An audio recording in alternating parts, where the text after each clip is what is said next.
Aujourd'hui, le lundi 11 juin, on va commencer notre cours.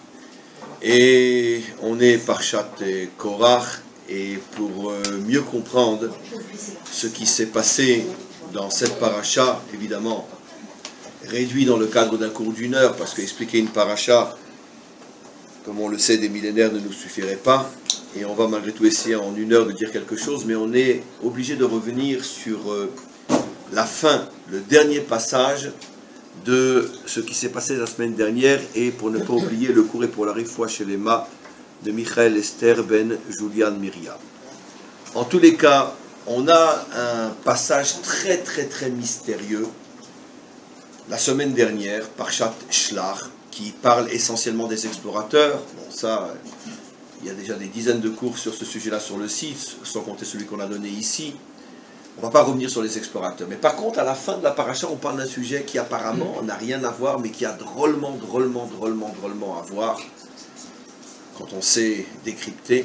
C'est le fameux passage du Mekoshesh. D'après notre tradition, il s'agit du père des filles de Tzlophrad, dont on va reparler. Les filles de Tzlophrad, son père de la tribu de Ménaché, et qui tout d'un coup se met à être Mechalel Shabbat, il profane Shabbat. Et donc, bon, il est condamné, etc. Rentrons pas dans les détails. Deux questions. Pourquoi, enfin plusieurs questions. Pourquoi c'est précisément le père des filles de Tzlophrad, dont on va rappeler l'histoire dans quelques instants. Pourquoi c'est lui qui profane Shabbat? Pourquoi précisément il profane Shabbat? Pourquoi précisément dans la paracha des explorateurs, après le décret qui dit que cette génération ne rentrera pas en Israël? Pourquoi? Et on pourrait rajouter de nombreux pourquoi. Alors, d'abord, qui sont les Bnot Tzlophrad? On les verra plus tard dans une autre paracha.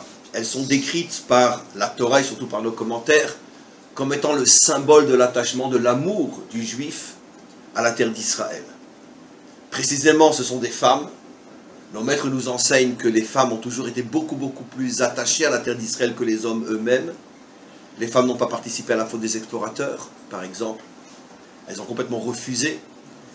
La femme, je pourrais expliquer d'une manière très profonde pourquoi, mais je vais aller très vite. La femme incarne plus que l'homme encore l'attachement irrationnel, l'amour à la terre d'Israël. N'oublions pas, parce que la terre d'Israël est régie par l'attribut divin qu'on appelle la Malchut. Et la Malchut est un attribut typiquement féminin, la royauté, la patrie, la mère patrie plutôt. Et je ne peux pas entrer plus en détail, je n'ai pas envie, mais il y a un lien entre la féminité et la terre. Et donc automatiquement, c'est la raison pour laquelle dans le peuple juif, la femme incarne beaucoup plus que l'homme cet attachement à la terre. Je tiens simplement à vous rappeler, même dans notre histoire contemporaine, que la plupart des très grandes choses qui se réalisent dans ce pays sont toujours passées par des femmes. C'est vrai, les militaires, ceux qu'on voit ne sont pas des femmes, mais derrière, il y a aussi de grandes actions dont on ne parle pas, mais qui sont l'effet de l'action de femmes. Par exemple, la ville de Hebron, malgré toutes les difficultés d'y vivre, il y a quand même 3 quartiers dans la ville de Hebron. Je ne parle pas de Kiryat Arba, je parle de Hebron. C'est grâce aux femmes. Il y a à peu près 50 ans, un groupe de femmes est rentré sans que les soldats le voient, parce qu'il empêchait les Juifs d'aller à Hebron, est rentré, se sont fermés dans une maison dont il y en avait 2 qui étaient enceintes, et elles ont refusé de sortir. Se sont enfermées dans une maison. Donc, imaginez déjà, elles rentrent dans la gueule du pogrom, entourées de musulmans, et qui dit que l'armée va les protéger. Et bon, il y a eu toute une histoire qui a fait que finalement c'est comme ça que le Yishuv à Hebron a recommencé. Il y a eu, on peut dire que sans exagérer, 40 à 50% de tous les Yishuvim qu'il y a en Judée et Samarie aujourd'hui, c'est au départ l'action de femmes, ce qu'on appelle les femmes en vert. Vous connaissez les femmes en vert? Qui font une action inimaginable, dont personne ne parle. Mais ce sont des femmes, un groupe de femmes. J'ai moi l'honneur et le mérite d'enseigner toutes les semaines dans leur midrasha, dans le Goucher de Sion. Et bon, les téléphones n'ont pas été éteints, c'est autre chose. Et donc, ce sont vraiment des femmes extraordinaires, et je donne un cours là-bas 1 fois par semaine, mais qui mènent des actions inimaginables pour tout ce qui est finalement le peuplement partout en Israël. Et les femmes en noir. Comment? Et les femmes en Ben, noir. c'est tout le contraire. C'est tout le contraire. Mais on a toujours dit, cher ami, que là où il y a de grandes choses, il y a toujours aussi son opposé. Bien que je ne critique pas parce que la plupart de ces femmes en noir ont perdu des enfants dans la guerre du Liban. C'est ça l'origine de ce mouvement, si je ne me trompe pas, c'était après la guerre du Liban, où elles ont toutes laissé un enfant là-bas. Et donc je ne me permets pas de juger, critiquer, mais quoi qu'il en soit, bon, ce sont des femmes d'extrême gauche, comme on le sait, et donc leur but est de éradiquer d'une certaine manière l'État d'Israël, qu'elles en soient conscientes ou non. Mais quoi qu'il en soit, peu importe. Et là où il y a du bien, il y a du mal aussi. Et encore du mal, je ne parle pas des personnes, qu'à Dieu ne plaît, je ne juge pas les personnes, je parle de l'idéologie uniquement. Mais quoi qu'il en soit, les femmes en vert font énormément de travail. Et à l'époque des explorateurs, les femmes n'ont pas participé. À la fois des explorateurs, elles étaient prêtes à rentrer, même à prendre le fusil, à se battre contre les géants, mais voilà.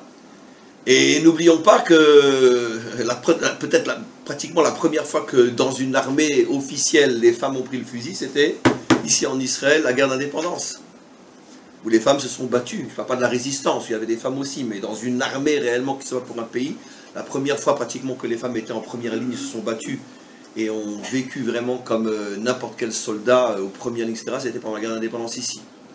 Et donc les femmes étaient prêtes à mourir pour cette terre-là. Bon, c'est un sujet en soi, peu importe. Mais quoi qu'il en soit, c'était pour faire le lien avec Bnot Tzlofrad. Dans la Torah, lorsqu'on veut montrer l'exemple de l'attachement et de l'amour à la terre d'Israël, on prend l'exemple des filles de Tzlofrad, les filles de ce père qui a profané Shabbat, on va voir dans quelques instants. Rachid nous dit, mais pourquoi elles aimaient tellement la terre d'Israël? Nos maîtres répondent parce qu'elles avaient reçu un chinour, elles avaient reçu une éducation qui était fondée sur l'amour de la terre d'Israël, qui était une éducation qui était typique de la tribu de Ménaché. La tribu de Ménaché était connue comme étant, elle aussi, la tribu qui représentait l'amour de la terre d'Israël. Ce qui explique, je vous l'ai déjà dit des dizaines de fois, mes amis, vous savez que beaucoup plus tard, allez, on rafraîchit la mémoire, quand 40 ans après notre histoire, finalement Israël va se retrouver prêt à rentrer en Israël, d'accord? On va passer par la rive est du Jourdain. Il y a deux tribus qui vont demander à Moshe de pouvoir rester sur la rive est du Jourdain. Comment s'appellent ces tribus-là? Comment? Comment s'appellent ces tribus? Ménaché, moitié. Eh bien, vous êtes tous trompés. Gad et Réhouven, Ménaché pas du tout. Non, laissez-moi avancer. Pas Ménaché. Pas Ménaché. Que Gad et Réhouven. Dans toutes les parachiotes, que Gad et Ménaché. Et tout d'un coup, quand Moshe accepte, il leur dit, je vous rajoute la moitié de la tribu de Ménaché. Tous les commentaires posent la question, mais Ménaché n'a rien demandé. Pourquoi tu rajoutes Ménaché? Il n'a rien demandé, Ménaché. Moshe savait qu'il n'y a pas une tribu qui aime la terre d'Israël autant que la tribu de Ménaché. Et en mettant une partie de la tribu de Ménaché avec ceux qui restaient de l'autre côté, c'était comme les rattacher à la terre d'Israël. Et donc c'est une manière de les rattacher à la terre d'Israël, parce que Moshe avait peur que se trouvant du côté est, finalement, il fonde un État nouveau, à part, qui n'a rien à voir avec, Brooklyn, aujourd'hui. Et donc un État juif qui n'a rien à voir avec la terre d'Israël. Et donc en leur mettant des super sales sionistes, Ménaché, il était sûr que quoi? Qu'ils allaient rester attachés à la terre d'Israël. Donc Moshe était un grand sioniste. Ben oui, exactement. Ben oui. Ça ne va pas plaire à tout le monde, mais c'est vrai.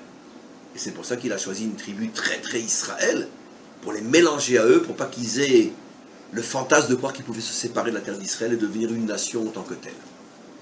Donc, cette tribu-là, et particulièrement, disent nos maîtres, le père de ces filles-là, avait donné une éducation Israël, Israël, Israël.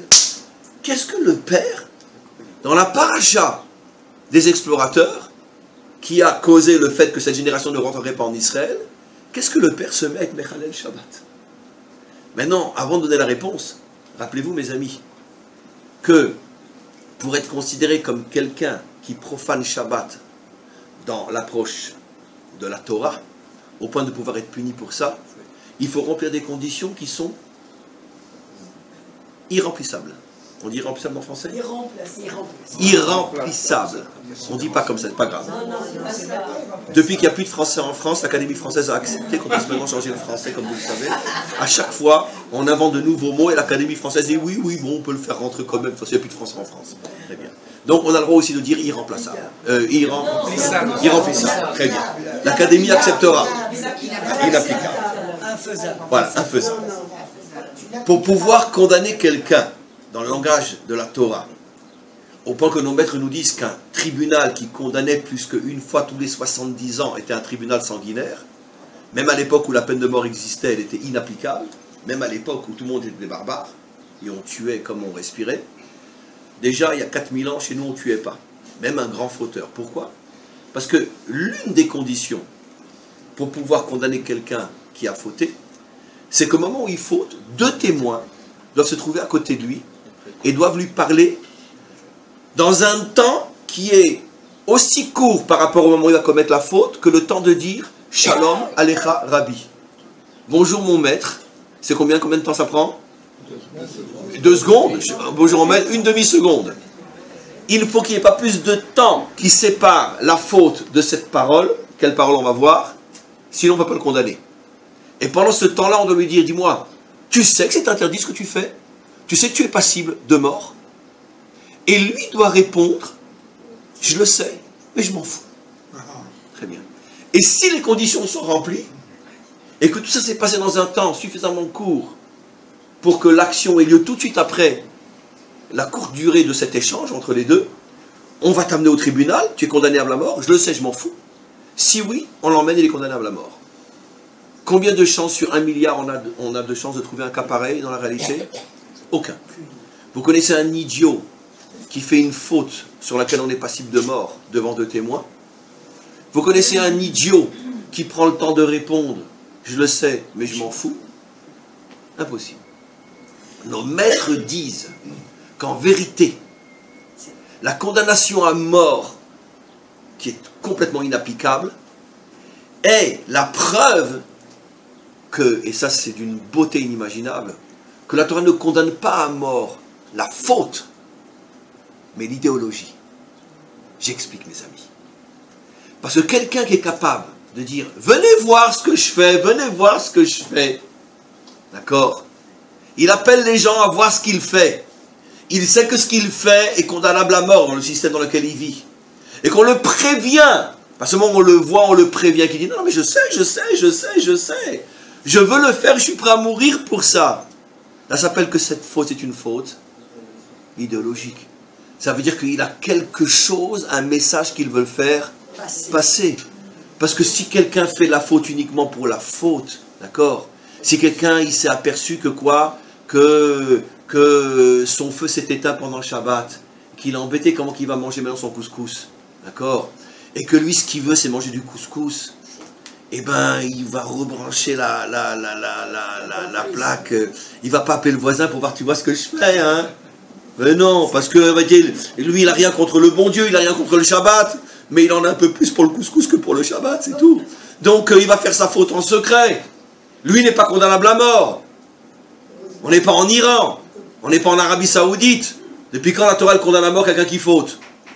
Par contre, quelqu'un qui amène les autres à voir ce qu'il fait, et il sait qu'il va mourir, pour transmettre un message, ça c'est beaucoup plus dangereux. Pourquoi? Il y en a 1 sur 1 milliard. Mais ça c'est plus dangereux. Pourquoi? Tu veux pas être juif? Alors va-t'en. Mais tu peux pas détruire mon peuple. Que tu branches ta prise le Shabbat, que tu fumes en cachette le Shabbat, d'accord? Que c'est ton problème. C'est ton problème, tu n'es pas condamnable là-dessus. Bon, si le bon Dieu existe, un jour, quand tu quitteras ce monde, tu débrouilleras avec lui. Mais ça, c'est pas mon problème. Mais que tu rassembles une foule devant toi et que tu dis, regardez, j'en ai rien à foutre du Shabbat, bah alors écoute, pars en Russie, marie-toi avec une Russe, pars en Amérique, fous-nous la paix. Tu veux pas être juif, sois pas juif. Mais pas dans mon peuple, tu vas faire ta loi. Donc, vous avez tous compris, et ça c'est très important ce que je dis, aucune faute n'est condamnable par la Torah. Grâce à Dieu, le judaïsme, c'est pas l'islam, ou c'est pas le christianisme d'il y a plusieurs siècles. ou c'est pas toutes les religions qui condamnent à mort celui qui ose fauter. Chez nous, on ne condamne pas celui qui faute. On se méfie d'une idéologie dont le but est de nous détruire de l'intérieur. On lui dit, tu veux pas faire Shabbat, d'accord? Eh bien, convertis-toi à une autre religion et fous-nous la paix. Mais chez moi, tu commences pas à dire qu'il ne faut pas faire Shabbat. Ça, on peut comprendre pourquoi il y a une condamnation dans ce cas-là. Mais nos maîtres nous disent, un cas comme ça, c'est un tous les 70 ans. Parce que qui c'est qui a le courage de se donner à la mort pour ses idées? Personne. Alors voilà maintenant, mes amis, que Tzlofrad, qui est pourtant un homme qui a éduqué ses enfants dans l'amour de la terre d'Israël, voilà que le Shabbat, il appelle 2 témoins, il leur dit, venez, venez, venez voir, venez voir, venez voir. Il leur demande, vous n'êtes pas des proches parents, hein, parce que 2 témoins qui sont proches parents, ils ne peuvent pas témoigner. Donnez-moi vos cartes d'identité, je veux bien être sûr que vous êtes des étrangers l'un pour l'autre, parce que je veux que vous témoigniez contre moi. Ah ouais, qu'est-ce que tu vas faire? Ben, je vais profaner Shabbat. Non mais c'est sérieux, c'est ce qui s'est passé. Pourquoi tu vas profaner Shabbat? Toi, Tzlofrad, le grand Tzlofrad. Oui, je vais profaner Shabbat. Mais c'est pas sérieux, oui. Il prend sa scie, il commence à couper du bois. Mais arrête-toi, mais t'es faux. Mais tu sais que tu es condamnable à mort? Oui, je le sais, je le sais. Je vous ai appelé pour que vous m'ameniez au tribunal. Je vais être condamné à mort. Mais Tzlofrad, mais qu'est-ce que tu fais? Mais qu'est-ce qui s'est passé, hein? Expliquez comme ça maintenant depuis un quart d'heure. Vous êtes bouche bée, vous ne comprenez pas. Hein? Mais qu'est-ce qui s'est passé? C'est volontaire, il veut transmettre quelque chose, cet homme-là. Il a un message à transmettre, il est prêt à donner sa vie pour transmettre un message. Et c'est quoi son message? Tenez-vous bien. Eh bien, si on ne rentre pas en Israël, la Torah, on n'en a rien à outre. Voilà ce qu'il nous transmet comme message. Moi, je vais mettre les tefilines à Brooklyn. Moi, je vais mettre les tefilines à Neuilly. Moi, je vais mettre les tefilines en dehors de ma terre. Non. Si je suis en dehors de ma terre, la Torah, j'en veux pas. Parce que si j'accepte la Torah en dehors de ma terre, la Torah va devenir, allez, vous connaissez mes cours, une religion. Et moi, je ne suis pas un Français de religion juive. Je suis un Israélien d'identité juive. Et si je ne peux pas être dans ma terre, je refuse de respecter Shabbat parce que je ne veux pas d'une Torah religion. Les témoins lui disent, mais t'es fou, tu vas risquer ta vie. Il dit, mais moi, ma vie n'a aucun sens si je continue à vivre à Paris. Elle n'a aucun sens. Moi, j'en ai rien à faire de savoir qu'il y a de la cacheroute à Paris. J'en ai rien à faire. Je préfère mourir plutôt que de vivre juif à Paris. Voilà ce que nous dit Tzlofrad. Oh, quel homme. Oh là, s'il avait pas été tué, ça aurait été mon maître, celui-là. Quel homme. Quel grand homme. Quel géant. Quel vrai juif. J'exagère un petit peu quand même. Hein. J'exagère un petit peu quand même. Je le fais exprès. Mais d'abord, comprenez un petit peu le message de Tzlofrad. C'est l'une des sources, ce texte-là, l'une des plus fortes de tous mes enseignements. Il a commis une erreur malgré tout. Mais si je ne vous dis pas les choses comme je vous l'ai dit, vous ne comprendrez pas l'erreur. Évidemment qu'il a commis une erreur. Et malgré tout, son message était l'âme de la plupart de mes cours. La Torah n'est pas une religion. D'accord? On n'est pas français chrétien, français juif, français musulman, français laïque. D'accord? Ça n'existe pas, ce concept-là, chez un juif authentique. D'accord? Je suis ou mort, ou vivant sur ma terre. Mais si je ne suis pas attaché à ma nation, je ne veux pas du judaïsme. Ça ne m'intéresse pas. Je ne veux pas du judaïsme. Ça ne m'intéresse pas. Ça, c'est le message de Tzlofrad. C'est un message d'une puissance inimaginable. Maintenant, vous comprenez pourquoi il était la tribu de Ménaché? Vous comprenez pourquoi il était un homme qui avait éduqué ses filles à aimer la terre d'Israël? Et vous comprenez maintenant, tout est lié. Parce que justement, l'homme qui ne jure et qui ne vit que pour la terre d'Israël, vous allez lui dire, fais Shabbat à Paris, et plutôt mourir. Comme cette histoire, vous savez qu'il y a une coutume qu'on enlève les couteaux du Shabbat, les couteaux sur la table le Shabbat quand on récite le Birkat Hamazon. Parce que tout de suite après l'exil, la bénédiction après le repas, c'est pas une coutume obligatoire, il y en a qui le font, qui enlèvent le couteau. Pourquoi? D'où vient l'histoire? Parce que les premiers exilés qui sont arrivés en Babylonie, quand ils ont récité pour la première fois le Birkat Amazon, qu'ils ont dit où venez Yerushalayim, ils se sont rappelés Yerushalayim, ils ont pris le couteau, ils l'ont transporté dans le cœur. On a dit mais attends, mais comment je peux dire, comment je peux être juif en Babylonie? Ils ont préféré mourir. Ils ont pris le couteau, ils se sont trempés dans le cœur. Voilà. Les premiers à revenir des tribus perdues, sont les Bnei Ménaché. Ils avaient encore ce fameux. Ce que dit monsieur, tellement important, mais je le dis à haute voix, la première tribu perdue qui est revenue en Israël s'appelle les Bnei Ménaché. Bien sûr. Et on les trouve, on parlait à Hebron, on les trouve beaucoup à Kiryat-Arba, à Hebron et d'autres endroits. Kiryat-Arba beaucoup. Les Bnei Ménaché, bien évidemment. C'est la première tribu perdue qu'on a retrouvée. Comme par hasard, les Bnei Ménaché, les enfants de Ménaché. Pourquoi? Alors, évidemment, toutes les tribus ne sont pas comme lui, mais lui incarne le summum de cette prise de conscience que la Torah est une nationalité et non une religion. Et il était prêt à mourir pour ça. Voilà. Et ça, cet enseignement que je ne cesse de répéter, combien d'entre nous le ressentent et vibrent avec cet enseignement véritablement comme si c'était l'air qui respirait. Mais je ne critique pas, c'est normal. Nous sommes la génération qui revenons de 2000 ans d'exil, plus encore. Parce qu'avant les 2 derniers millénaires, on était aussi en exil. N'oublions pas que ne sont revenus de Babylonie que 20%. Ça veut dire que nous, on fait peut-être partie de ceux qui ne sont pas revenus. Rien. Il restait, tous les Juifs sont restés en Babylonie, puis après sont passés en Perse, et de Perse après sont passés en Russie, et peu importe, etc. Et donc, on n'est même pas sur nous qu'on est des descendants des Juifs qui ont vécu l'époque du deuxième temple. Pas du tout, on n'a aucune preuve de ça. Aucune preuve. Voilà. Les Sfaradim un peu plus que les vrais Sfaradim, ceux qui sont sûrs qu'ils ont des descendants espagnols, je parle Sfarad dans le sens espagnol, sont plus sûrs que les autres, parce que Rachid dit explicitement que ont été exilés en Espagne la tribu de Yehuda. Rachid, fin du prophète Obadiah, dit que la tribu de Yehuda, ce qui est resté après tous les massacres romains, a été exilée en Sfarad. Donc, quelqu'un qui est sûr qu'il a des ancêtres espagnols, en principe, est pratiquement sûr qu'il vient de l'époque du deuxième temple. Mais les autres, un Ashkenaz par exemple, n'a aucune certitude que ses ancêtres ont vécu l'époque du deuxième temple en Israël.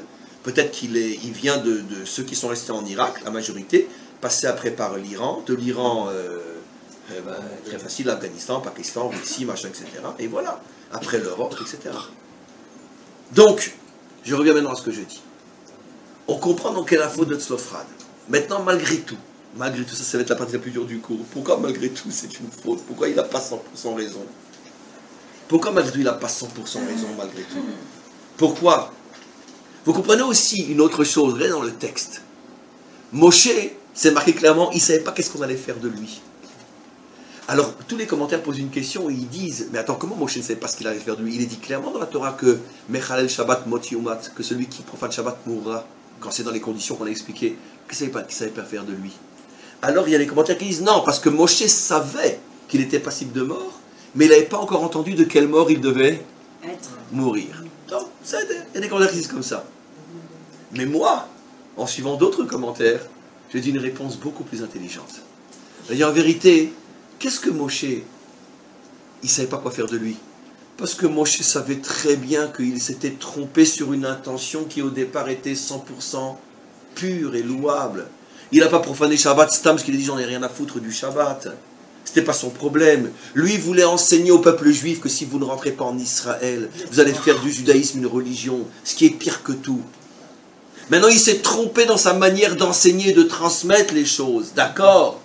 Mais dans le fond, son intention était bonne. Et Moshe, c'est pour ça qu'il s'est marqué que Moshe ne savait pas quoi faire de lui. On ne peut pas condamner un homme qui s'est trompé pour faire le bien. Il s'est trompé gravement en faisant le bien, mais son intention était de faire le bien. Pourquoi le condamner à mort? Hachem lui a dit, oui, tu le condamnes à mort quand même. Parce que malgré tout, malgré que son raisonnement était bon, à moyen long terme, il est très dangereux. Parce que sauf mes amis. Alors maintenant, je vais dire quelque chose que j'aime pas dire. J'aimerais bien ne pas l'enregistrer, mais c'est pas grave. Mais en vérité, la Torah, sa véracité, c'est que tu dois toujours être capable de dire une chose et son contraire. Parce que si tu dis toujours la même chose, tu peux être sûr que tu n'es pas dans la vérité. Un langage unique est forcément le langage du mensonge. Le langage de la vérité, c'est que tu es capable de défendre une idée et tout de suite après, dire exactement le contraire. Parce que la vérité, elle est remplie de nuances. Et c'est l'ensemble de toutes ces nuances qui font la vérité vraie. Maintenant, je vais dire un petit peu le contraire de tout ce que je viens de dire. Pourquoi malgré tout il avait tort? Et pourquoi Hachem a insisté à ce qu'il serve d'exemple dans le sens qu'il sera tué malgré tout? Parce que, écoutez, sauf que le sauf, allez, des millénaires d'exil, où on n'avait pas d'État, pas de pays, pas d'armée, on n'avait rien pour se défendre, d'accord? Au lieu d'aller jouer au foot le dimanche, on allait tuer du juif, en Ukraine, en Pologne, partout ailleurs. Mais on ne pouvait pas se défendre. On était les ballons de foot des petits Ukrainiens. Très bien. Sauf que le sauf, qu'est-ce qui nous a maintenus en vie jusqu'à aujourd'hui? Qu'est-ce qui nous a ramenés sur notre terre? Nos tanks, nos mitraillettes, nos soldats, notre économie, notre pays, la Torah. C'est elle qui nous a donné la force de revenir. C'est elle qui, dans chaque génération, nous a tenus. Et ça, personne ne peut le nier. Personne. Même quelqu'un d'extrême gauche, même le laïc le plus laïque, s'il a un minimum d'honnêteté, ne pourra pas le nier. Si aujourd'hui on est là, c'est parce que pendant des millénaires, la Torah nous a tenus. Donc, sans la Torah en Chutz La'aretz, d'accord, la Torah va devenir une religion. C'est vrai que jusqu'à aujourd'hui, on voit les dégâts qu'ont causé la Torah en exil, au point que des milliers et des milliers et des milliers de Juifs, en dehors de la terre et malheureusement même ici, continuent à vivre la Torah comme une religion et ne s'impliquent pas et ne comprennent pas l'importance de ce qui se passe au niveau de la nation. C'est vrai. Mais d'un autre côté, malgré le danger de la religion, on a quand même le sauvetage de tout un peuple. Où sont les Égyptiens? Où sont les Babyloniens? Où sont les Perses? Et vous connaissez la fin de l'histoire. Où sont tous ceux qui nous ont martyrisés? Dans les musées, dans les livres d'histoire. Où est le peuple martyrisé? Sur sa terre. Cette histoire, je vous rapporte toujours avec le grand rabbi de Tzanz, celui qui a construit l'hôpital de Laniado. Et tout de suite après la guerre, il a laissé une femme et 11 enfants à Auschwitz. Tout de suite après la guerre, son seul but, c'était d'abord de sauver des vies. Il a construit l'hôpital de Laniado à Netanya. Mais il a eu une histoire qu'il racontait tous les jours. Il rassemblait tous ses chassidim, et beaucoup de gens de Netanya venaient, etc. Il racontait cette histoire. C'était le jour de son sauvetage miraculeux. Même rasé et squelettique comme les autres, il y avait un capot ou un nazi, peu importe, qui sentait que lui était différent des autres. Il sentait qu'il y avait un rabbi qui se cachait derrière ce squelette. Et un jour, il a commencé à lui courir derrière, il le rattrape bien sûr, il le fait tomber, il le met sous sa botte. Et il lui dit, dis-moi maintenant, c'est qui le peuple élu? Celui qui a la botte ou celui qui est sous la botte? Puisque les Ariens se prenaient pour le peuple élu aussi. Et bien il répond, le peuple élu, c'est toujours celui qui est sous la botte. L'autre a été tellement effaré par cette réponse, parce que c'était sa mort. Il a lâché le dégage. Il n'a pas eu le courage de le tuer après une réponse pareille. Et c'est comme ça qu'il a traversé Auschwitz et qu'il a reconstruit la communauté de Tzanz à Netanya et Laniado. Il lui dit, c'est celui qui est sous la botte. C'est celui qui est sous la botte. Ça veut dire que... Et d'où il a cette force de dire une chose pareille? Il a une force sous la botte. Il a la Emouna, il a la Torah. C'est le rabbi de Tzanz. Il n'y a que ça qui le tient. Ça l'a sauvé. Donc, personne ne peut nier que la Torah nous a ramenés. En même temps, tout le monde sait que la Torah, transformée en religion, est devenue une religion. Et que nous, la génération transitoire, celle qui sort de l'exil et qui renaît sur sa terre, on a un mal fou à se laver de cette maladie de la religion juive. Ça prendra peut-être encore une génération ou deux. Mais il n'y a pas le choix. On a vécu malade, alors on doit se soigner. Mais au moins on en est conscient. C'est pour ça que Moshe dit à Tzlofrad, ton message, mon enfant, il est très fort. Mais est-ce que tu penses que le peuple juif pourra survivre en exil sans Torah? Sache que toi, qui veut éviter de transformer la Torah en religion, pas de Torah du tout, c'est pire que tout, parce que c'est la fin du peuple juif. Alors si vraiment tu aimes ton peuple, laisse-le même avec une Torah religion, mais au moins il reviendra sur sa terre. Voilà l'histoire incroyable de cette fin de paracha. Et maintenant on comprend pourquoi c'est lié à la paracha des explorateurs. Pourquoi ils profanent Shabbat tout de suite après le décret. Vous avez tous compris. C'est des enseignements, mais fabuleux, inimaginables, qui se cachent derrière 2-3 lignes de la Torah. C'est toute l'histoire de notre peuple. Dans 2 petites histoires comme ça, qui va dormir debout, il couper du bois le Shabbat, mais qui s'est staré. Et on ne se rend pas compte que c'est à pleurer. C'est toute l'histoire du monde, derrière 2 versets qui n'ont aucun sens. Alors maintenant, on peut enfin commencer notre paracha. Une demi-heure d'introduction, et on commence notre paracha. Tout de suite après, le grand Tzlofrad, maintenant on n'appellera pas celui qui a profané Shabbat, on l'appellera malgré tout le grand Tzlofrad. Tout de suite après le grand Tzlofrad, vient le méchant Korah. Lui aussi, tout de suite après la faute des explorateurs, il arrive, il se révolte contre Moshe, mais comme le dit le texte, on va rester selon le texte, et on va l'approfondir bien sûr, ce qu'il veut, c'est la Keuna. Il veut être Kohen Gadol. Pourquoi? Comme Moshe lui dit, mais attends, t'es déjà Lévi, tu es aussi Kohen Gadol, et quand tu seras Kohen Gadol, tu voudras être le bon Dieu aussi. Sois déjà content que ta tribu a été séparée des autres, et qu'au lieu d'être simplement Israël, vous êtes déjà Lévi, avec des privilèges et des différences. Maintenant tu veux être Kohen, en plus Kohen Gadol, et quand tu seras Kohen Gadol, tu veux être aussi le bon Dieu peut-être, ou tu vas t'arrêter? Qu'est-ce qui lui prend?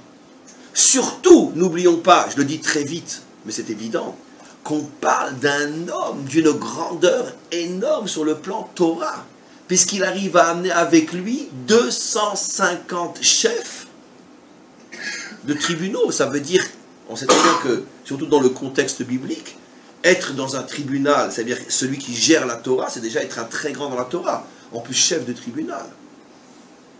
Ça veut dire que tu as une connaissance imagée dans la Torah. Il arrive à amener avec lui 250. 250, ça veut dire que c'est un homme qui a des références. Quand il parle de Torah, il parle de Torah. En plus, il s'affronte à Moshe. En plus, il contredit Moshe au point de le ridiculiser devant tout le monde. Dans cette fameuse histoire des tzitzit. Quand il lui dit, dis-moi Moshe, tu nous as dit qu'il faut mettre un fil bleu aux 4 coins de ton habit, parmi les fils blancs. 7 blancs et un bleu. Qu'est-ce qui se passe si quelqu'un il décide de venir avec un talit qui est entièrement bleu? Entièrement bleu. Est-ce qu'il doit mettre encore des tzitzit bleus? Moshe lui dit absolument. Absolument. Le tzitzit bleu n'a rien à voir avec si ton talit il est bleu ou pas. Enfin, c'est pas du bleu de peinture, c'est le sang de poisson, etc. Il faut que... Alors, il le ridiculise devant tout le monde, il dit, attends Moshe, si un simple petit fil qui n'est même pas cousu à l'habit, qui est simplement attaché avec un nœud, il nous permet d'accomplir la volonté d'Hachem, un habit qui est entièrement bleu, c'est pas 100 fois mieux. C'est comme si quelqu'un il dit, avec 10 shekels, je m'achète une glace, avec 10 euros, j'ai pas suffisamment d'argent. T'as 4 fois plus. C'est ridicule. Donc ça tient pas la route. Et Moshe ne répond pas, parce que Moshe, sur le plan de l'argumentation, n'a rien d'autre à dire que de dire, mais c'est ce que Hachem m'a dit, écoute, un point c'est tout. Mais justement, le problème c'est qu'ils lui disent, mais t'inventes. Tu te fais passer pour le prophète d'Hachem, t'inventes. C'est impossible qu'Hachem t'ait dit une chose pareille. Et il commence à le démonter devant tout le monde. Et les gens acceptent de voir Moshe humilié. Donc on parle de quelqu'un qui a une stature de Torah inimaginable. Qu'est-ce qui lui prend de vouloir la Keuna? Qu'est-ce qui lui prend? Alors la réponse, mais je suis sûr que la plupart d'entre vous ne s'en souviennent pas, je l'ai déjà donné il y a fort longtemps dans un cours. Mais je veux le répéter, surtout dans le cadre du cours où j'ai commencé avec Tzlofrad. C'est lié au même problème que Tzlofrad, mais le bitouille, l'expression est différente. Et Korah et Tzlofrad ont un gros problème. Le fait qu'on ne va pas rentrer en Israël, il fait partie de la génération qui va mourir dans le désert. Tzlofrad s'est révolté à sa manière, en profanant Shabbat. Korah est un grand maître, donc lui il voit les choses avec beaucoup plus de subtilité, beaucoup plus de finesse. Et Korah réfléchit, il dit, bon Dieu, mais c'est bien sûr qui c'est qui disait ça. Les 5 dernières minutes, l'inspecteur Morel. Mon Dieu, mais c'est bien sûr. Il comprend. Bourrel, pardon. Bourrel. C'est lui qui l'a dit, mais j'ai pas compris. Bourrel. Bourrel. C'est vieux, hein. Ils vont savoir notre âge, hein, si on a pas de dire. Parce que ça remonte à plus de... Voilà. Comment? Ah, c'est les années 70, inspecteur Bourrel. Mon Dieu, c'est bien sûr. Alors, en Italie, vous n'aviez pas ça, vous. Vous allez venir en France. Très bien. Et donc, il dit, mais j'ai compris. Mais j'ai compris qui est le vrai responsable. Ce n'est pas les explorateurs. Les explorateurs sont tout simplement victimes de l'éducation qu'ils ont reçue. Et qui est le grand éducateur d'Israël dans le contexte biblique? Qui sont ceux qui éduquent, qui enseignent la Torah? Parlez pas de Moshe, Moshe nous l'a donné, mais après, qui sont ceux qui sont chargés d'enseigner la Torah? Les Kohanim. Comme il est dit, Yoru Mishpatecha le Yaakov. Mes amis, les Kohanim n'étaient pas tous dans le Beth Amikdash, et encore moins dans le tabernacle qui était minuscule. Même dans le Beth Amikdash, il n'y avait que quelques milliers de Kohanim. Mais la tribu des Kohanim, c'est des centaines de milliers, même que d'hommes. Qu'est-ce qu'ils faisaient toute la journée? D'ailleurs, pour leur permettre à tous d'être au moins une fois par an dans le service du temple, le roi David avait divisé les Kohanim en 24 parties, et que chaque partie, d'accord, servait un certain temps au temple, de manière à ce que chaque Kohen avait le mérite au moins une fois par an de servir au temple.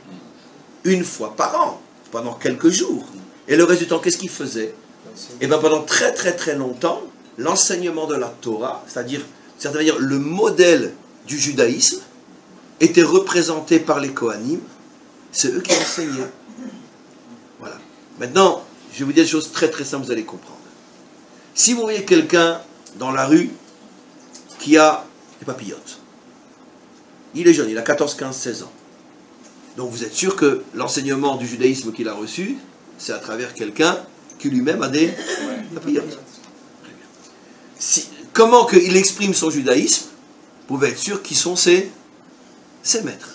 Évidemment, puisque lui, il se construit en fonction de la Torah qu'il reçoit. Ce qui veut dire que celui qui transmet la Torah est un modèle pour ceux qui la reçoivent. Évidemment.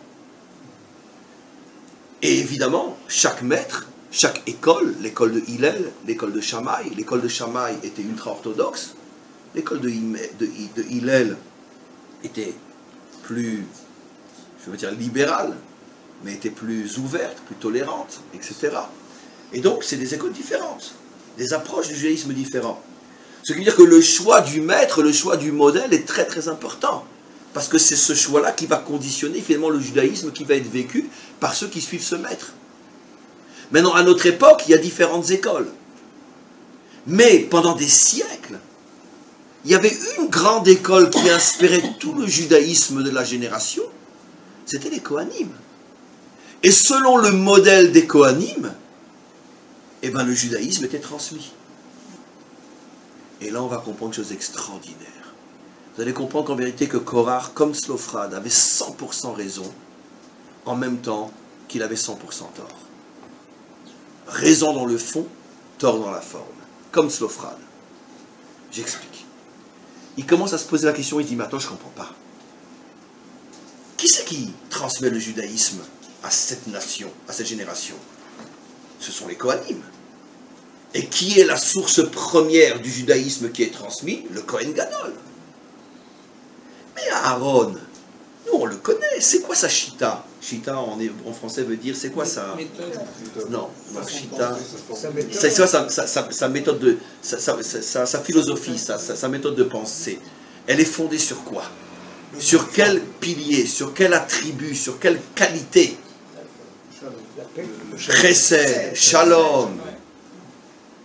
On nous dit que Aaron était Ish Rodef Shalom, un homme qui toujours recherchait la paix. Il était prêt même à mentir pour faire la paix. Quand il savait que deux hommes ne se parlaient plus pendant un certain temps, il allait voir un, il lui dit, tu sais, ton copain il vient de me parler, il m'a dit qu'il voudrait faire la paix avec toi, mais il n'ose pas. Alors il m'a envoyé, c'est pas vrai, il n'a rien dit. Et puis il faisait la même chose de l'autre côté. Et quand ils se voyaient, ils s'embrassaient, ils disaient, oh, si j'avais su que tu voulais me parler, etc. C'est-à-dire qu'ils sacrifiaient la vérité pour la paix. C'est sa méthode. Le chesed, la bonté, l'amour. Aaron représente le pilier de la bonté, de la pitié, de la charité, de l'amour, de la paix, de la fraternité. Alléluia. Alléluia. Très bien. C'est Aaron, ça existe chez nous aussi. Mais le problème c'est que Korah, il vient avec une théorie extraordinaire. Il dit, attends. Pourquoi les Méraguélim, finalement, ils ont disjoncté? Mais quand ils ont vu les géants, quand ils ont vu les forteresses, quand ils ont vu la guerre qui les attendait, ce qu'ils avaient besoin, eux, comme enseignement, ce qu'ils avaient besoin, eux, c'est un enseignement qui les rend guerriers. Mais Gibor, Gvura en hébreu, le don de soi, le don du sacrifice, n'avoir peur de rien, être comme David face à Goliath. Mais quel enseignement ils ont reçu? Un enseignement très religieux, tu aimeras ton prochain comme toi-même, quand tu es indifférent avec quelqu'un, c'est pas grave, cède, fais la paix, c'est le plus important, tu vois quelqu'un dans le besoin, aide-le. Attention, je ne me moque pas, je ne dis pas que ce ne sont pas des valeurs juives. Tu aimeras ton prochain comme toi-même a été écrit dans l'Ancien avant le Nouveau. Ne l'oublions pas. Je ne critique pas qu'à Dieu ne plaise. Simplement, qu'est-ce que dit Korah? Korah dit, il y a un temps pour tout. Quand tu veux que ton peuple devienne un peuple de conquérants, quand tu veux que ton peuple parte en guerre contre des géants et des villes fortifiées jusqu'au ciel, c'est pas avec le langage de l'amour que tu peux construire des guerriers. Il faut leur parler un autre langage. Et ce langage-là, Aaron est incapable de le parler parce que Aaron est un homme de paix. Voilà. Aaron, c'est l'idéologie très connue dans notre État. D'accord? Enfin, ils sont à la Knesset plutôt. Qui, si un terroriste tire sur tes femmes et tes enfants, mais qu'il se cache derrière des civils, laisse tes femmes et tes enfants mourir, mais toi, tu ne vas pas quand même tirer sur des civils, tu n'es pas comme lui. Ça veut dire mieux vaut aller à l'enterrement de ta femme que à celle de celui qui te tire dessus. Oui, mais ça existe, hein, c'est l'extrême gauche, elle est connue dans le monde entier. Enfin, surtout en Israël. Parce qu'en Israël, c'est le seul où pas seulement ils parlent, ils le font aussi. Bien sûr. Ah oui, ça existe cette théorie-là. Mieux vaut mourir que de tirer sur les autres. Je ne comprends pas. Il se cache derrière une femme, il te tire dessus. Il tire sur ta femme en se cachant derrière une femme. Qu'est-ce que tu fais? Ah, je ne peux pas tirer, je ne peux pas. Mais c'est ta femme qu'il est en train de tuer. Ça, c'est l'éducation de Aaron. Korah, il dit non, on n'éduque pas des soldats avec cette approche-là. Éduque des civils avec cette approche-là. Pas des soldats. Évidemment que les explorateurs, ils ont disjoncté. On les envoie préparer le terrain pour la conquête d'un pays qui va nécessiter des guerres. Et tous les enseignements qu'ils ont reçus, c'est quoi? Sois gentil, sois pas méchant. Comment voulez-vous que ces gens-là... Voilà. Évidemment. Pourquoi le service militaire, il a été aboli partout en Europe, et partout dans le monde? Même aux États-Unis, pourquoi?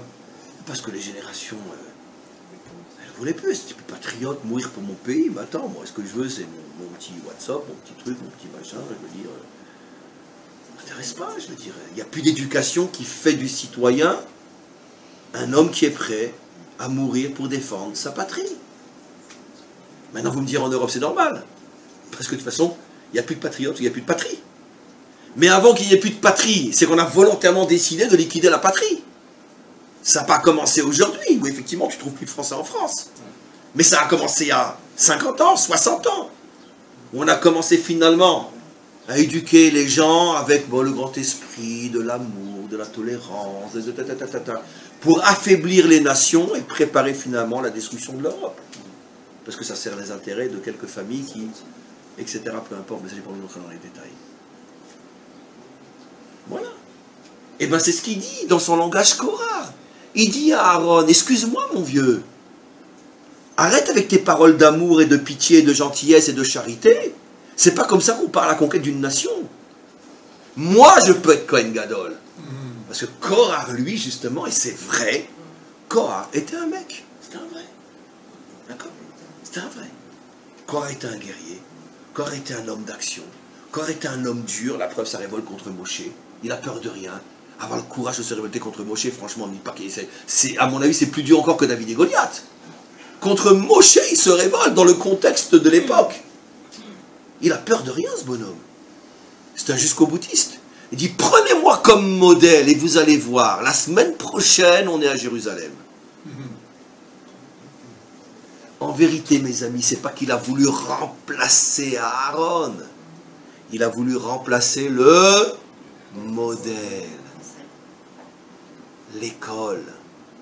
Il a dit, on a marre d'être éduqués par des gens qui nous parlent d'amour du matin au soir. Soyons éduqués par des gens qui nous parlent de courage du matin au soir. Parce que sinon on va tous crever dans le désert. Voilà.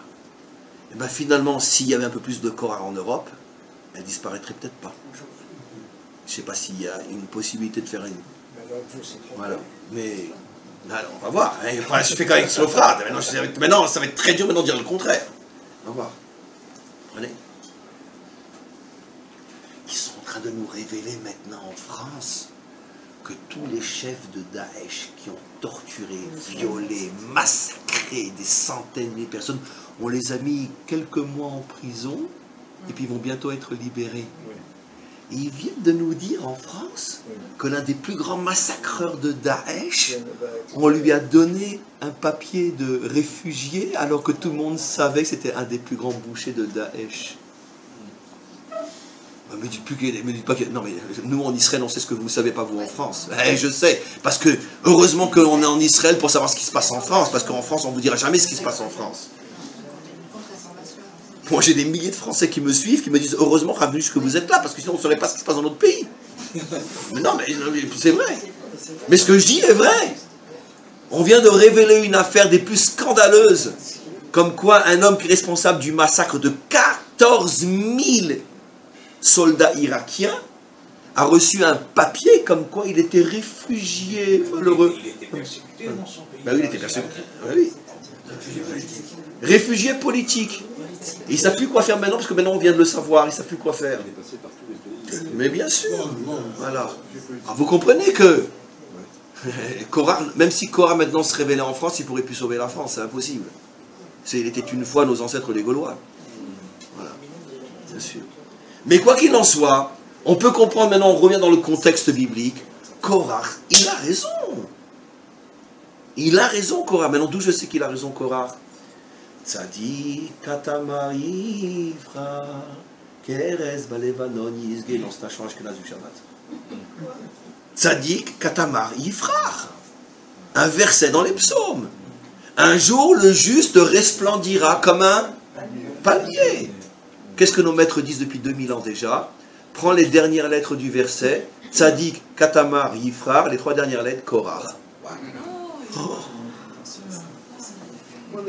Le roi... On va y arriver. On va y arriver. Le roi David fait allusion au fait qu'un jour le monde comprendra, mais ça sera plus tard, que finalement Korah avait raison.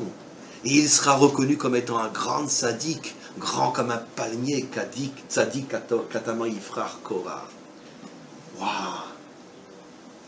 C'est un Corse, il doit aimer ce que je dis, hein? Parce que c'est aussi des mecs, les Corses. Très bien. Alors, maintenant. Alors, pourquoi il a tort? Pourquoi il a tort? Pourquoi il a tort? Je vais raconter une autre histoire. Et après, je ferai le lien. Nos maîtres disent, d'accord, que chaque homme et chaque femme qui ont la chance de bien se rencontrer, d'accord, c'est un zivug min hashamaim, c'est directement l'action d'Hachem. Nos maîtres posent une question, mais attends, mais tout ce qu'il y a dans le monde, ça vient directement d'Hachem, pourquoi spécialement ça? On répond simplement parce que ça, c'est vraiment la priorité de toutes les priorités qu'a Hachem dans ses actions dans le monde, faire en sorte que ceux qui doivent se rencontrer. C'est vrai pour n'importe quel d'entre nous. Et il y a un texte bizarre au sujet de David et Bathsheba qui dit que les 2 âmes de David et Bathsheba ont été créées pour se rencontrer pendant les 6 jours de la création. Pendant que Hachem était en train de construire son monde, il a pensé à construire l'âme de ceux qui allaient devenir finalement le papa et la maman du Mashiach. Très bien. Mais dire que leur rencontre a été conçue au moment même de la création, c'est dire que de la même manière qu'on ne peut pas concevoir un monde sans soleil, un monde sans eau, on ne peut pas concevoir un monde où ces deux âmes ne se rencontreront pas. C'est ce que ça veut dire. Plus encore que n'importe quel zivou ou n'importe quelle rencontre. Puisque c'est la rencontre de laquelle dépend le tikkun du monde, évidemment. On comprend. Alors, nos maîtres posent une question alors. Mais alors pourquoi on en fait tout un plat sur le fait que finalement, David a été avec Bathsheba? Puisque nos maîtres eux-mêmes disent qu'ils avaient été créés pour se rencontrer. Tu mets deux aimants l'un à côté de l'autre et tu veux que... Tu mets l'eau, ton doigt dans l'eau, tu veux qu'il ressorte sec. Tu veux t'approcher d'une source de chaleur et avoir froid. Ils étaient créés pour se rencontrer. Qu'est-ce que répondent nos maîtres? Oui, d'accord, c'est vrai. Mais il y a un ta'alir. Il y a un processus par lequel il faut passer et on ne peut pas brûler les étapes. Le monde a été créé selon le principe d'un processus. C'est vrai que telle étape n'est pas encore le but et la finalité, mais d'un autre côté, pour arriver à cette étape qui est le but, tu dois d'abord passer par cette étape, qui est une étape intermédiaire, mais par laquelle il faut passer pour arriver à l'autre. Et si tu veux sauter au-dessus des étapes, eh bien, finalement, tu commets une grave faute. Je vous avais déjà expliqué Nadav et Avihu, qui ont apporté l'encens avant que Hachem leur dise de le faire, et la racine de toutes ces fautes-là, c'est toujours les tzadikim qui font Adam et Chava. Donc là, vous suivez bien mes cours. Adam et Chava, bien sûr. Bien sûr. Le Hari Akadosh révèle que s'ils avaient attendu jusqu'au dernier repas, le repas de Motzei Shabbat, bon, c'est dans un langage métaphorique, bien sûr, mais c'était prévu qu'ils fassent le 4e repas du Shabbat sur l'arbre de la connaissance. Or, c'est le repas le plus important de tous, puisqu'il est par rapport au roi David. Le 4e pied du char, enfin, char céleste ou du trône divin. Alors pourquoi c'est tellement grave de l'avoir mangé avant? Parce qu'il y a un ordre à respecter. Il y a un ordre à respecter. Et nos maîtres donnent un exemple très très simple. Pour devenir un homme en bonne santé, bon plus aujourd'hui parce qu'aujourd'hui la viande est trafiquée, mais pendant très longtemps, pour devenir un homme en bonne santé, à partir d'un certain âge, il faut manger beaucoup de viande. D'accord? Mais donne de la viande à un bébé sous prétexte que tu sais que c'est bon pour... il va mourir. Ne donne que du lait à un homme adulte qui a une activité physique intense, tu vas le tuer. Il y a un temps pour le lait, il y a un temps pour la viande. Et si tu inverses ou tu sautes les étapes, tu vas arriver à donner de la viande à un nourrisson qui vient de naître, tu fais du jus de viande, tu lui donnes à boire, il meurt sur le coup. Mais attends, mais c'est très très bon, on nous a dit la viande. En plus, j'en ai fait du jus. Oui, mais c'est très bon quand tu as 18 ans, pas quand tu as 3 jours ou 2 mois. Tu sautes les étapes. La plupart des fautes des justes dans toute la Torah, c'est qu'ils ont vu juste trop tôt. Ils n'ont pas eu la patience d'attendre. Et là, c'est ce qui s'est passé. Korach avait raison que le modèle final du judaïsme ne sera plus « aime ton prochain comme toi-même », mais sois un homme fort, sois un homme courageux. D'accord? Et ne te laisse pas marcher dessus, comme tout le monde le fait avec les juifs, parce qu'on sait qu'on peut marcher sur personne, sauf sur les juifs. Avec les juifs, ça marche, on peut marcher dessus. D'accord? Des centaines de milliers de massacres en Syrie, mais il y a encore quelques jours, l'Union européenne, je ne sais pas quoi, était prêt à se rassembler pour savoir ce qui se passe à Gaza. Et vous savez quel est le pays qui va être nommé à la tête de la commission à Genève pour lutter contre les armes chimiques? La Syrie. La Syrie. Mais non, je ne sais même pas si on peut rire. Non, c'est vrai. Hein, non, non. C'est vrai. Voilà. Non, vous comprenez? Vous comprenez? Mais un youpin, c'est facile, tu lui marches dessus, il en demande. Je veux dire, la Syrie va être à la tête du comité qui lutte contre les armes chimiques. D'accord? Ça veut dire que c'est comme si tu prenais Hitler pour juger Eichmann. Voilà. Mais exactement, c'est que ça. Tu prends Hitler, tu le mets à la tête du Bagatz pour juger Eichmann. Exactement. Voilà. Bon, mais de toute façon, plus rien ne nous étonne des Européens. C'est pas grave. De toute façon, je veux dire, c'est l'agonie. Donc tout est possible. Ça crie dans tous les sens, c'est du n'importe quoi. Mais bon. Mais les Juifs, c'est vrai, tu marches dessus, tu craches dessus, il n'y a pas de problème, c'est la nature. Ils sont toujours en dessous de la botte. De l'autre côté, c'est qu'ils sont toujours en dessous de la botte, mais ils y restent au moins en dessous de la botte, tandis que celui qui est dans la botte, il disparaît très très vite. Mais bon, peu importe. Mais malgré tout, c'est sûr que cette nature, c'est une maladie, quoi qu'il en soit. Même si c'est une maladie qui n'est pas mortelle, qui est vitale pour nous, parce que c'est ce que nous a permis de traverser l'histoire, mais c'est une maladie horrible. Tôt ou tard, il va falloir que se dévoile un nouveau type de juif, un nouveau judaïsme, qui enseigne la force, la bravoure, le courage, qui fait de nous des guerriers, et pas des je sais pas quoi. Donc Korah a raison à long terme, mais simplement, on lui dit, va pas trop vite. Va pas trop vite. Attends qu'Israël soit sur sa terre. Attends que la nation se construise. Attends que aussi le temple se construise. Et qu'il y ait une véritable connexion entre le monde d'en haut et le monde d'en bas. Alors tu pourras parler véritablement de faire d'un juif un guerrier. Parce que le problème, mon petit Korah, c'est que si tu parles trop vite de faire d'un juif un guerrier avant qu'il ait de bonne qualité, alors il risque de devenir un guerrier comme tous les guerriers. D'accord?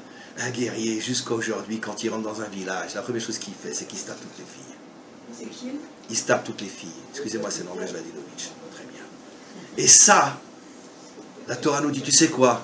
Je préfère que tu sois un bon C, ou N, d'accord? Plutôt qu'un guerrier qui, qu'à chaque fois qu'il rentre dans un village, comme l'ont fait les Américains au Vietnam, comme l'ont fait les Russes et les Américains en Afghanistan et partout, comme le font toutes les armées du monde partout, mais on n'en parle jamais. D'accord? D'accord? Parce que finalement, les soldats, ça fait 3 mois qu'ils n'ont pas eu une fille. Alors, ben, ils ont une fille, c'est normal. Je peux les comprendre aussi, je peux les comprendre. Mais bien sûr, les Français en Algérie, n'en parlons pas. Je peux comprendre. Mais par contre, trouvez-moi un seul cas. Plus de 70 ans de guerre. On est cholette pratiquement sur tous les villages palestiniens. Trouvez-moi une seule plainte qui a été apportée à l'ONU qu'un soldat israélien aurait violé une jeune palestinienne. Non, c'est les Palestiniens. Comment? Ils se sont pacifiques. Évidemment, il faut bien dire quelque chose. Ils sont tellement époustouflés par le fait qu'on est la première armée au monde qui ne touche pas une jeune fille, qu'ils sont obligés de, évidemment, retourner tout contre nous. Évidemment. Mais la réponse était évidente. Mais vous comprenez? Or, dans notre armée, on ne peut pas dire qu'il n'y a que des saints. Non, certainement pas. Et malheureusement, on le sait. Il y a des petits jeunes bien écervelés. Et quand ils rentrent s'amuser à Tel Aviv, ils n'en louent pas une. Mais ils ne toucheront pas une palestinienne. Pourquoi? Parce qu'ils ont la morale en eux. Ça les dégoûte. Ils ont la morale en eux. Comprenez? Non, ne reprenez pas l'argument des pires ennemis. Les femmes arabes, on les dégoûte. Et donc, et pourquoi? Et une Afghanistan, et une, ou je sais pas, peu importe qui, elle ne dégoûtera pas aussi un Américain. Quand quelqu'un il a un besoin sexuel, il regarde si elle est maquillée ou pas. Arrêtez vos histoires de nuls. Non, ne reprenez pas les arguments qui sont tellement nuls que... C'est les Arabes, les filles. Mais oui, mais ne le disons pas parce que c'est... C'est des racistes. Comprenez? Un garçon qui est en pleine guerre, que ça fait 15, 20 jours, 30 jours qu'il n'a pas touché une fille, et qu'il a la possibilité en cachette de le faire, il va se retenir, c'est impossible. Surtout que tous les psychologues du monde savent qu'il n'y a rien qui excite autant et réveille autant l'esprit viril d'un homme que la guerre. Et donc, c'est impossible. Et puis, excusez-moi, ça risque de vous choquer, d'accord? Mais les jeunes filles palestiniennes sont aussi belles, si pas plus belles, que nos juives. Alors, arrêtons de dire des honneries. Elles sont magnifiques. Alors arrêtons de dire des honneries. Alors que ça veut dire qu'on ne les touche pas. Mais parce que la vraie réponse c'est parce que ça ne lui viendrait même pas à l'esprit à un soldat juif. Pourquoi? Parce qu'il a des millénaires de morale juive dans son ADN. Et même s'il mange du porc à Kippour, il y a une chose qu'il ne pourra jamais faire. Faire du mal à un innocent. Il ne pourra pas. Une fille sans défense, la violer à 3 ou à 4, il ne pourra pas. Pourquoi? Parce que même si aujourd'hui il n'est pas Shomer Shabbat, il sort d'un peuple qui pendant des millénaires n'avait qu'une seule et unique chose devant les yeux. ne jamais faire de mal à quelqu'un qui est sans défense. Et ça, c'est l'essence d'Israël. Donc c'est ça la réponse à Korah. À Korah, on lui dit, tu as raison, Korah, à long terme, qu'il faudra bien un jour que le modèle juif soit remplacé. On ne va pas pouvoir être toujours le sac de qu'on appelle ça, de punching ball des nations. Un jour, il va falloir qu'on se réveille, qu'on leur dise, allez vous faire. Mais d'un autre côté, le danger d'aller trop vite, c'est que si on devient une armée comme les autres, on deviendra aussi un peuple comme les autres, et on finira tous dans les musées de l'histoire. Donc dit la Torah à Korah, comme la Torah a dit à Tzlophrad. Tu me dis la Torah va devenir une religion, c'est vrai, c'est très grave. Mais d'un autre côté, cette religion va sauver le peuple juif.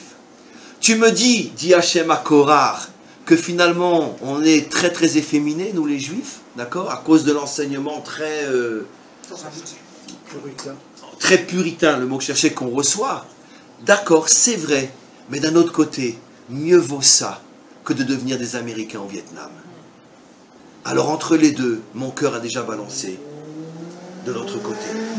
Et un jour viendra où finalement, Tzlophrad et Korah seront reconnus comme des héros d'Israël. Le jour où le judaïsme cessera d'être une religion, tout le monde comprendra ce que Korah, ce que Tzlophrad nous a enseigné il y a déjà des millénaires. Et le jour où un juif, on aura peur de lui dire sale juif, parce qu'on sait que sa réaction sera extrêmement violente, à ce moment-là, on comprendra que Korah avait raison lui aussi. Mais en attendant, il faut se préparer à y arriver. Et Bezrat Hashem, on est très très très proche. Et peut-être que d'ici la fin de la semaine, on y arrivera déjà. Amen.